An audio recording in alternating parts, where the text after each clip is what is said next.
Crabominable that we talked about, not as popular. Looking at the field a little bit, players really expected a lot more of Mewtwo v Union. There's definitely still some of the field, but not as much percentage-wise as day before. And Cobi, we talked about before, running this Radiant Charizard deck, it's got Inteleon. This is the engine that makes both of these decks work and be so consistent. We've seen, Arceus V-Star carry, the counter boxes and the oddball attacking Pokemon. And now with Radiant Charizard being such a massive offensive threat on its own, you can just surround that with some supporting cast members to let that Radiant Pokemon really shine. I'm so glad that this Radiant Pokemon mechanic has really made such a huge impact in the metagame. We saw tons of Greninja in the first part of the Day 2 stream, and now maybe it's time for Radiant Charizard to take over and show us what's what. And into the prize cards here, Drizzile a piece for both players. Double Cross Switcher, that could definitely come into play for James later on. It's always funny to see the cross switchers right next to each other in the prizes. You take that key V-Star KO or the 2-prize knockout and then just grab both of them at once. But when you're going up against Radiant Charizard, this is another single prize deck. You're forcing your opponent to play at your pace. Cobi going to open us up here with the Mysterious Tail ability, searching through the top of the deck here and looking for an item card. A lot of options already. When you see the Mysterious Tail, you know that there's going to be so many items just crammed into the deck. And now we just got to figure out what we're going to open up the game with. Finds a rare candy. This is the new one from Pokemon Go. I'm actually very partial to this rainbow art. Listen, I'm more of a Heart Gold Soul Silver rare candy enjoyer myself. But you know what? A new design never hurt anybody. That's what Mew really comes into a lot of these Inteleon engines. You're playing a lot of these Ball Search cards, Evolution Incense as well. It's kind of crazy to think that the Inteleon engine itself evolved from playing no Scoop Up Net to now playing a few copies to 4 copies in this deck. And on top of that, also playing the Mew to find all of those pieces. This deck has evolved a lot, and it seems to be reaching its climax, but wow, looks like that's it. Just one Sobble on the bench, attaching and passing, getting the energy down right away. Fighting energy, a lot of different Pokemon in this deck. Yeah, very dangerous to have such a low tempo opening, of course, with just a Sobble attach. And James, starting off with the Radiant Greninja in the active spot, immediately can take advantage of that Concealed Cards ability. And now with the Irida is already building a massive foundation, going to try to run away with this game here. Yeah, this is exactly what you want to see on your first turn. You can grab Battle VIP Pass if that's available. Any of these other cards as well. Concealed cards already being used, so that will not be an option. But as we look through the deck specifically here for James, a lot of these lists are playing a variation of cards. This list is playing 4 copies of Battle VIP Pass, so the idea with this build is you're going to have access to Concealed Cards, Irida, and 4 copies. If you can find 2 Battle Pass in any of those combinations using those tools, you're going to be in a really, really solid spot. So looking at the hand for James, already has 2 Origin Form, Palkia, V-Stars, and a Battle VIP Pass. Is able to just completely fill this bench up. And this is an excellent spot you want to be in, especially when you're playing up against a deck that methodically has to think through how every turn is going to play out. When to utilize the Charizard, when to utilize even some of these other pieces like the Rowlet with the Sky Circus ability to utilize Wind Shard to deal some damage. Maybe that's something James is not aware of the fact that Manaphy is very solid in this matchup to just essentially be a bench Pokemon to prevent a free prize from being taken. It's not something you would bench a lot, but maybe James not having access to that card, passing things back over to Cobi. Cobi now still with the Mew in the active, has to now figure out a way to put up some modicum of threat or at least prepare for this onslaught. Radiant Greninja, 2 Sobbles, 2 Origin Form, Palkia. It just means that the full setup for James has already happened, and now Cobi is on the back foot for sure. Another Mysterious Tail ability, going to find a level ball at the very least, trying to work out, some sort of combination. Maybe looking for a Drizzile at this point. Yeah, looking at this hand, already had Drizzile in hand, but this will at least get some more Sobble down into play. This can open up the potential for this Wind Shard play, actually. Looking at this hand, has the Drizzile, can go ahead and Quick Ball for the Rowlet. Yeah, when your opponent's this far ahead of you like that, if you can get that Wind Shard down, maybe knock out a Sobble, slow them down ever so slightly, it's the best bet that Cobi certainly does have. Yeah, and on top of that here, there is really no way for this Radiant Greninja to get knocked out looking at this deck. Zero Aura only deals more damage if your opponent's active Pokemon is a Pokemon V. It will deal 120 damage, so having a base 30 is very, very weak. Even the Greninja would still be a 3-hit knockout, but oh, look at that. We're going to see the Greninja come, or excuse me, the Inteleon come down into play, utilizing that rare candy that was found the previous turn, and this is going to already eye up the Birdkeeper. James might get punished for not finding that Manaphy, or prioritizing finding it, rather. Yeah, so still looking through the hand. We saw the Radiant Charizard in there, ready to go down the road. But for now, the rare candy, finding 2 shady dealings like this is very helpful. It's like a baby Starbirth. Find those missing pieces to at least get a better foundation here. Cobi, again, with that low tempo start of just a Sobble attach pass, already starting to make things look a little better. Yeah, playing the level ball before the Birdkeeper signals that Cobi may be looking for some other pieces in this hand, just like some regular supporter cards. A lot of times we'll see the level ball get held because there's so many targets that level ball can grab. It's better to just see the 3 cards you draw into. The worst case scenario is if you're going to play the level ball to grab Drizzile and you're just going to draw into Drizzile anyways, it's like, well, why did I even play that card at that point? So now after the shuffle here, we are going to see the next part of the combination, the Birdkeeper to bring up the Rowlet. Its Sky Circus ability means that now you can just use that Wind Shard. Yeah, absolutely. Still has an attachment for turn. Unfortunate the fighting energy is on the Inteleon. Cobi really wants to make use of this capture energy, and that would be great if it could at least fulfill the attack requirement, but it can still go on to Mew, and it acts as like a 1-turn air balloon. You can utilize it once to get retreat, not have to utilize a tool card or a scoop up net. You really don't want to be utilizing scoop up nets on Mew. Air balloon is just a better option. And the capture energy as well is another card, just like Scoop Up Net, where it was like very popular, then fell off, and now it's coming back just as a way to fish out these extra Sobbles and set up. There's the Wind Shard taking the knockout on that bench Sobble, and now we're back over to James. Slowly but surely, Cobi, it's so hard to evaluate these single prize decks where it seems like they're on the back foot because it takes a little bit for them to get set up, but because Kobe's playing a responsive counter box deck, you know that things can just swing on a dime. Yeah, Radiant Charizard made this deck that already had success at the beginning of the Astral Radiance format even stronger. The fact that you have a late-game attacker, something that you had to rely on Galarian Moltres for before, is it's just a better option than Galarian Moltres. And you need a Radiant Pokemon. You really weren't wanting to play any of the ones that were released in Astral Radiance, and Pokemon Go provided a great option.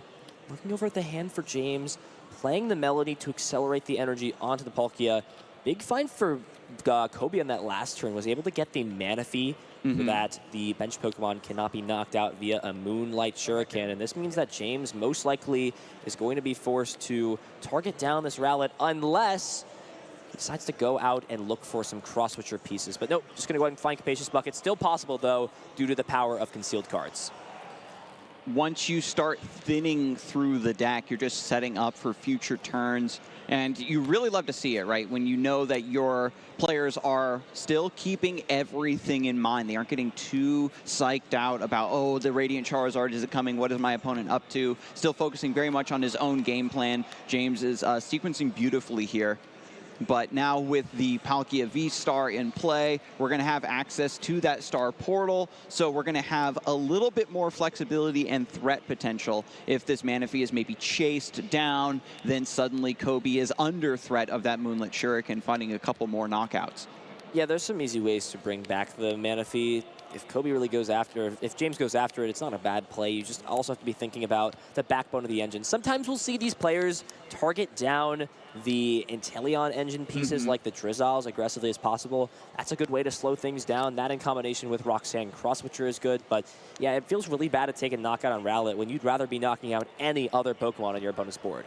And that's the secret behind these single prize decks. Your opponent's just, in some way, you want to make them feel bad. Whatever knockout they take, they know they've got to eat through 6 of them, and it just buys you so much time to just naturally draw through your list, get the cards that you need, and then once your opponent has taken enough prizes, the Radiant Charizard just comes roaring out of the hand, gets set up, and starts getting those counter attacks. Yeah, so Cobi's got a lot of options. Has access to 2 Drizzile this turn, has access to the Mysterious Tail. Looks like going to utilize that. Look at the top 6, see if there's any item cards. Imagine just looking for a way to power something up. This is a pretty pivotal turn for Cobi, actually. Cobi is really looking to utilize the Zeraora to take a knockout onto this active Palkia. Will need a Choice Belt in combination, deal the necessary damage to take a knockout. And it's more than possible as long as there can be a basic energy in the discard pile. There's one on the Inteleon if it gets scoop up netted, and that may be why Cobi grabbed that scoop up net. It will put the energy in the discard pile. The last piece of the puzzle is the Raihan. Also needs to find Choice Belt too. And we are just natural attach there. Instead, so like this, it may actually signal, oh wow, no. Energy going into Sobble, and it's actually just going to be a keep calling instead. This hand is looking poor for Cobi, or it could be a next level bait deeper than what we can see right now. I mean, the players are always trying to psych out their opponents, get those next level gambits going. Looks like just a fail on the keep calling, just to shuffle the deck, looking through it one more time, sending up another single prize Pokemon, of course, just to buy some time. And that's the curious thing, as I said, with these single prize decks, is your opponent has to play at your pace. You've decided their prize map for them. Yeah, Cobi got really fortunate to get that turn 2 knockout onto the bench Sobble. There's a lot of cases where this deck can still function if it doesn't have a response KO within 2 prizes. Once you get to your opponent getting 3 prize cards without you taking any, then things can start to get a little sketchy. It's still possible, but it's going to be a lot harder. Action over on James now, so we'll be at minimum going down to 4 prize cards this turn. Irida's a great way to get going. Still weave in some attackers. Has not utilized Star Portal yet either. And I want to pay some homage here, give a little bit of a spotlight to Inteleon, the Aqua Bullet Inteleon, because he's going to be a great attacker in this matchup to deal with some of these Pokemon like Zeraora. Instead, however, looks like valuing getting out the quick shooting Inteleon. This puts a little bit of a timer on your opponent when you're utilizing it on something like the Manaphy or the Mew. If it's Mew, you pretty much tell your opponent, hey, you've got 3 turns to utilize a scoop up net, otherwise I'm going to take a knockout. Or if you have a Drizzile in play and there's 20 on it, you threaten, hey, I can knock this out if I want this turn. And either your opponent says, okay, I've got to burn some resources to make sure it doesn't happen, or they just say, look, you're going to have a free prize, you're going to move closer to winning against this single prize deck. Well, it's not single prize. It does play a few other, but this engine is a single prize deck. We haven't talked about any of the other cards too. It is playing Galarian Zapdos, which seems very solid in the field of a lot of Arceus decks, and Dunsparce isn't really being played as much. Yep, so the quick shooting, as you said, Ethan, does just go on the Manaphy, putting that pressure down. And now we're back over just trying to figure out what is the next line of play. Still trying to find that Zeraora, like you talked about, having that electric attacker, that lightning attacker, to come up and take advantage of that weakness on the Palkia. Yeah, the Jammer being prized is something we haven't talked about yet. This is really the time where you want Tool Jammer onto your active Palkia because it plays around this play of Zeraora taking a knockout with Choice Belt, and that's not possible. And I mean, you're going to have usage with it later as well. It can prevent the Radiant Charizard from taking a knockout. James finding that piece big if it was attached to last turn, but it's also going to be relevant later on as we get to the conclusion of this game number 1. With the scoop up net now being picked up by the Mew, we have the chance now to reset maybe this Shady Dealings Inteleon, maybe have this in our back pocket, so to speak, to reset the Manaphy after it's taken a few hits from the quick shooting before it goes down, keep the rest of the bench protected. And after the shuffle here, Cobi has to pull the trigger on some aggression here before James is able to find that Tool Jammer and get that attached. Yeah, this hand is actually really poor here for Cobi. Has to burn 2 scoop up net to utilize Mysterious Tail again, and there is nothing else going. You have to scoop up net the Mew, retreat the Mew with Inteleon, or scoop up net it again, and then the Mysterious Tail, but there's no access to any of these Drizzile pieces, it seems.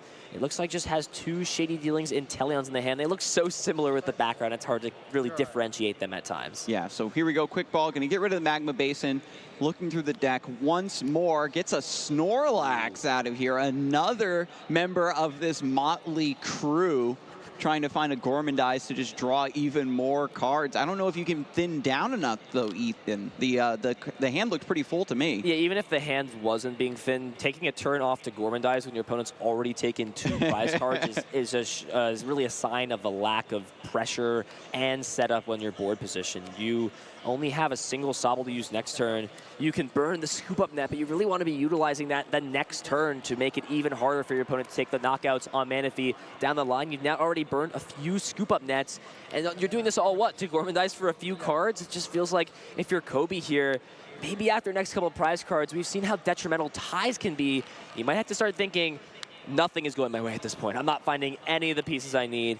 Might be time to look towards game number 2, depending on what happens. But hey, this deck is the definition of comeback, and Cobi's here for a reason at 3-0. Radiant Charizard has to put the team on his back and bring this one back from the brink, it looks like. Even with all of these prize cards being taken, you know, Cobi is not on any copies of Roxanne, isn't looking to go for any sort of disruption in that regard, is looking to just start coming out swinging with the Radiant Charizard to just carry and bring it back. But look at this, the Tool Jammer is found, it is set up, so now it's going to be even harder to get those key knockouts. That's just going to preemptively shut down the Choice Belt, taking away that damage amp. Yeah, currently it will. There is a Tool Scrapper in Cobi's deck, so there is a way to get around it, but with how poor this has been and the access to only 2 Shady Dealings abilities next turn only it seems like a lot. Wow, you get to find 2 trainers out of your deck, but this deck is used to using 3, sometimes even more, finding upwards of 5 to 6 trainers if it really goes all out. It's all possible thanks to Shady Dealings and Teleons. And if you're James, you're in the driver's seat right now. You are feeling confident. You're about to start the game out, 3 prizes taken. There's really no way that this gets knocked down unless your opponent has an insane combination of cards, drawing into the cross switcher off the prizes as well. There's got to be, those Gormandize cards better a bit, has to be incredible. Otherwise, there is really nothing Cobi's going to be able to do. And if James takes another prize, things are pretty much wrapped up at this point. The clock is ticking for Cobi. Under so much pressure, the Mew Mysterious Tail has gotten a lot of use, but still not finding the proper pieces to put up any sort of aggression. The Radiant Charizard has been in the hand this whole time, but we need something else to pivot to. You can't rely purely on that attacker, especially now with James set up with 2 Palkias ready to go. Yeah, just looking through what Cobi has access to at this point, there is Drizzile plus Scoop Up Net. So the way to pivot the Mew is there, and the way to find a trainer card. Raihan is online as well. There is an energy in the discard pile, thanks to that Sobble that was knocked out after, I keep calling for no Pokemon, but it was still there to get the energy in the discard pile. So the question now is, are you trying to go all out and utilize 2 Drizzile ability this turn? Do you maybe try to set the board up a little bit? Having a Sobble prized is really not what you want to see at this point. You want to have access to all these Inteleon pieces. We haven't even seen James in this matchup get aggressive and target down some of these Drizzile pieces. That's really where the big issue comes in. You're already down 2 pieces. They're locked out of the game until you start taking knockouts, which can be later on as well. And then from there, if your draw engine and your search engine gets disrupted, this deck really can't function just off the abilities of Mew or drawing cards with some of the mediocre draw supporters like Birdkeeper. It really needs to search out specific pieces to make combos happen every single turn. That's precisely what James needs to consider, Ethan. When you get lulled into sort of this false sense of security of I can just attack and take a prize card every turn, every turn, every turn, you need to think that extra layer deeper of, do I want to start chasing and getting knockouts on specific, you know, backline engines rather than whatever Cobi happens to promote as a sacrificial lamb, so to speak. So it looks like it's just going to be the scoop. Yeah, smart choice from Cobi. I would have liked to see that turn earlier or not, but props to Cobi for being a younger player and understanding the importance of scooping things up earlier and getting to the next game. A lot of people, depending of all ages, I've seen it happen everywhere, where people just get hyper-fixated on, no, well, if I find these specific set of cards or these specific things happen or my opponent opens up a line of misplay, you'll be in a good spot. But not the case here. James is going to take first game 18 minutes through, so at this pace, it's possible we can finish 3 games. Neither of these players want to tie. They do have the flexibility for a tie. Technically, 6-0-2 also makes it in, but going undefeated at Worlds is a tough task. Can't understate it enough. It is, or overstate enough. It's just so difficult because there's always somebody else there at that record who is just as deserving, just as smart, just as intelligent with how to pilot their deck. It can be difficult sometimes if you have to match up against those people, especially when they've already piloted their deck so successfully through the tournament. When you're at this caliber of play, you need to be aware of the fact that I have to, it's not even about prize mapping, it's about record mapping. You want to go for these wins. You need to make sure the time in the round is proper so you can actually play towards, you know, the best of 3 proper. Make sure you get the wins when you can get them to get as many points as possible to make that top cut. But now with the players all shuffled up and heading into game number 2, we'll see if Cobi can come out of the gate in a much stronger position and really show us what this Charizard box is capable of. Yeah, Raihan in the prizes as well as Drizzle. Not things you want to see. And oh, wow. Oh, also no. starting. Wow, look at this. Oh, we're getting into things. And look at this hand here for Cobi. There's nothing here. 2 scoop up nets, a few energies, Drizzle. And is that a Pal Pad as well? It looks like Leon just has to pass the turnover. Wow, this is so unfortunate. The hand at least looks a lot better for James. Has access to Capacious Bucket, has access to Quick Ball. We'll be seeing things happen. And what a bad set of events for Cobi. Just to pull out a miraculous game in game number 2. You couldn't start it any other way. Doesn't even get a single Sobble down. This is what we talked about. You have a deck that's been popping off for you all day, 3-0.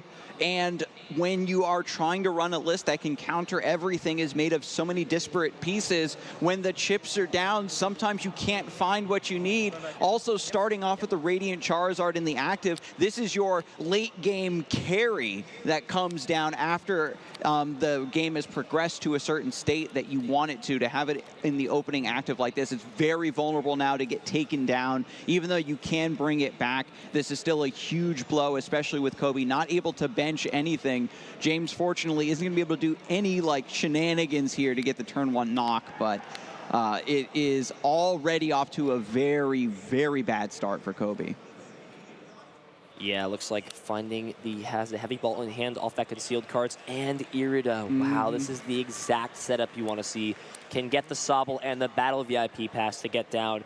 Maybe the Manaphy now, maybe he has learned learned his lesson after game 1 of getting the Manaphy down. You see it already get fanned at the top of the deck saying, yep, that's on me. I made that mistake game 1. Not going to happen again. You're not going to catch me slipping. The Rowlet respect already coming through. James is just going to solidify this glorious position that he finds himself in here in second game. If you can take this one down, it's just going to be a quick 2-0 to just keep that record up of 4-0 potentially here in day 2 of the World Championships. And James is completely dialed in. I love this pace of play, knows what he needs to do, finds the second Palkia to get that set up on the bench. And this is just a repeat of basically what James did in the first game regardless, just having all the family members here assembled. Listen, they're all here. They're all ready to go. They're all raring to go at this point. Also knew the Palkia was prized, so playing that Hisuian Heavy Ball to grab the Palkia out, change the targets off of the Irida and the Battle VIP Pass to respect accordingly. And what's the top deck for turn? It's a Manaphy. That's not going to do much. Oh, no, Manaphy Pass! Wow, this is so unfortunate.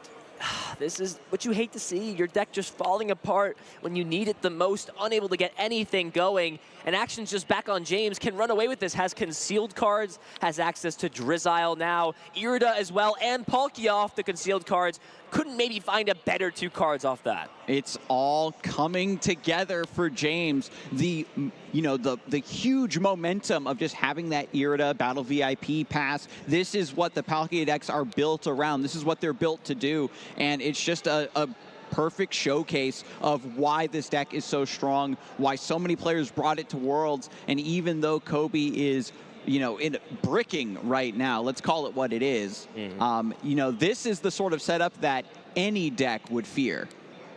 Yeah, able to utilize the Capacious Bucket to grab a few water energy. Just going to go after the one. Understands that, hey, I've got a surplus right now in the hand. Don't really need much else. And there's the energy attachment for turn. Has access to Drizzile. Hasn't even played a supporter card yet for turn. Still has access to Drizzile. And what else is there to say? Has access to the entire deck, you mean, Ethan? Well, listen, with Shady Dealings, I can search for most of my deck. Yeah. This is the Shady Dealings Blue Light Special. Yeah, it's interesting even to note, because of the inclusion of Capacious Bucket in this deck, a single Shady Dealings means that you technically have access to every single card. You could search the trainers out, you could search the water energies out. Multitasking, shuffling the deck after searching through, announces the attack, getting the prize cards, all in the same smooth motion. Yep, there's a knockout. We've got a couple extra cards that need to be gathered Relax up. as well, so We could be seeing a Gormandize, but at this point, it just feels like a little bit too little, too late. You're not going to get your Sobbles down until your opponent's already at 4 prize cards. They're going to go to 3 after this knockout. And there's the attach retreat, sets up the Gormandize, has the Pal Pad to put that back in the deck, fishes the Leon. But come on, Cobi, you've got to show us what this list is capable of. Ethan said it before, that it's a comeback machine, and this is the moment that you need to have the most miraculous comeback of all time. Yeah, this would be quite the comeback at this point, to be able to bring everything back to where it's at. We are going to see the, it looks like Palpad somehow looks like shuffling back in the Leon from the discard pile, so that will go back. And, yeah, still no Sobbles in this hand. Does have the Bird Keeper and the Rowlet off the draw, but it's kind of maybe a little bit of a taunt from the deck saying, hey, you want to use me again? And James has prepared adequately to this. And already back over to James. When we combine the total gameplay of both players, James has, you know, had 95% of it. 99% of the gameplay for just the game number 2 is just practicing reps with the list at this point. There is no threat from his opponent's side. Super unfortunate to see. Cobi has made it to day 2 of Worlds, is 3-0 here in the Swiss rounds. There's still plenty more Swiss rounds to go, and at this point, maybe he's just breathing a sigh of relief and saying, I'm getting all of my bad RNG concentrated into one set, into one round of Swiss, and getting it out of the way now. Yeah, the Tool Jammer attachment, too, is just insult to injury. He's saying, yeah, even if you were up to Boyne at this, even up to par at this point, now I've got Tool Jammer, too, so you would have had problems anyways. And the bench Pokemon are there to take the knockout, 180 damage onto the Snorlax. Does have some Pokemon to still bench, but Rescue Carrier, that's not going to help that at all. You can play the Bird Keeper, but the Rowlet can only hit bench Pokemon with Wind Shards, so can't even damage the active bulk yet. Yep, there is the Rowlet regardless, and the Bird Keeper, so we can take down nothing. You can deal 0. You can target something with it. It's not going to deal any damage, though, unfortunately. No Sobbles still. Wow. There's no way to get any Sobbles in the hand. Just some pieces. Raihan, I guess, but yeah, when this deck has so many different attackers, you have to remember that that's only one part of the Pokemon card game. The other part of building a deck is having that supporting cast, having that access to your deck with the Sobble engine, the Intellion engine, and Cobi is just lacking the entire other half of the deck.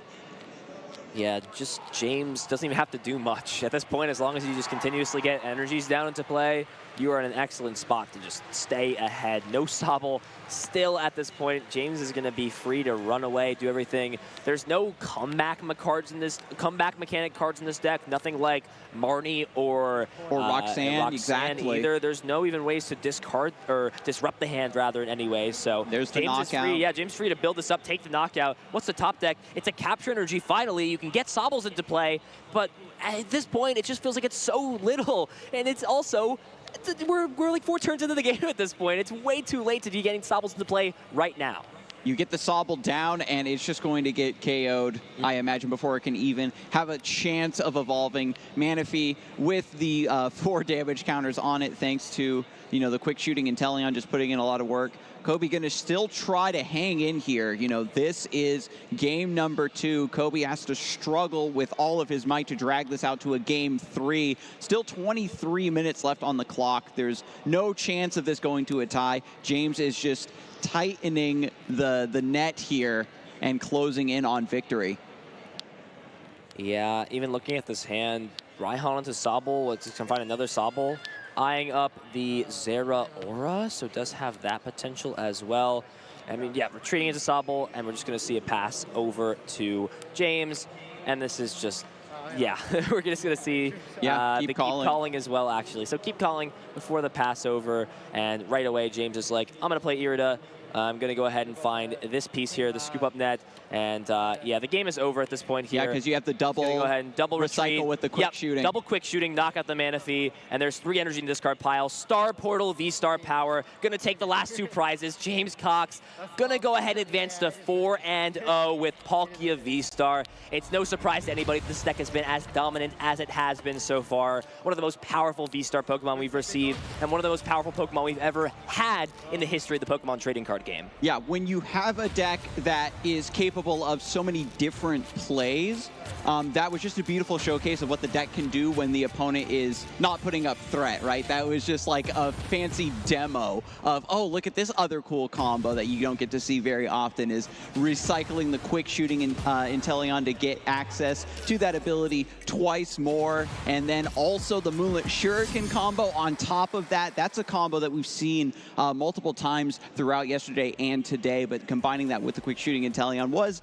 pretty fun, to say the very least, to get those 3 prizes. But, you know, huge letdown by Cobi's list. Unfortunate, but again, this is why we play Swiss rounds. This is just 1 round, and 3-0. I'm still confident that deck can still put up a bit of more of a threat as we head through the rest of day number 2.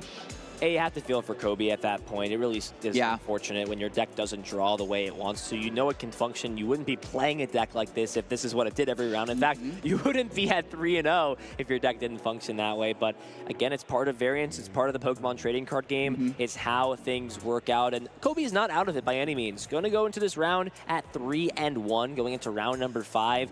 If Cobi wins the next 3, does the same thing that happened in the first 3 rounds. A simple intentional draw will put him essentially into the asymmetrical cut, potentially even more. We don't know the exact numbers. We were just under getting 9 rounds, which would have resulted in a whole other couple of things happening with the tournament structure. But this is how things have worked out, which means it's going to be pretty tight when it comes to people getting to that record to make it into the top cut.